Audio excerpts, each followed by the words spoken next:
ଜୟ ମା ମଙ୍ଗଳା।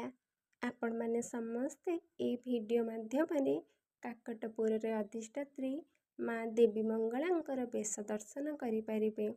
ମା ଆଜି ଯେଉଁ ସୁନ୍ଦର ବେଶ ହେଇଥିଲେ ତାଙ୍କର ଫଟୋ ମୁଁ ଏ ଭିଡ଼ିଓରେ ଅପଲୋଡ଼ କରିଛି।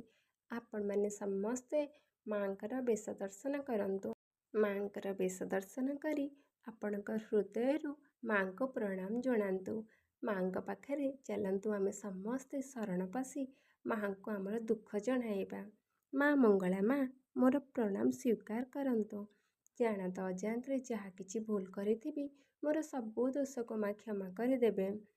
ଯେଉଁମାନେ ଯେଉଁଠି ଅଛନ୍ତି ସମସ୍ତେ ମା ଭଲରେ ଥାଆନ୍ତୁ। ଆପଣମାନେ ବି ସମସ୍ତେ ମାଙ୍କୁ ପ୍ରାର୍ଥନା କରିକିରି ଆପଣଙ୍କର ଦୁଃଖ ଆପଣଙ୍କର ଗୁହାରି ଜଣାନ୍ତୁ। ମାଙ୍କୁ ଭକ୍ତିରେ ପୂଜା କଲେ ମା ଡାକ ଶୁଣନ୍ତି। ଆମେ ଭକ୍ତିରେ ମାଙ୍କୁ ଡାକିବା, ମା ଆମର ସବୁ ମନସ୍କାମନା ପୂର୍ଣ୍ଣ କରିବେ।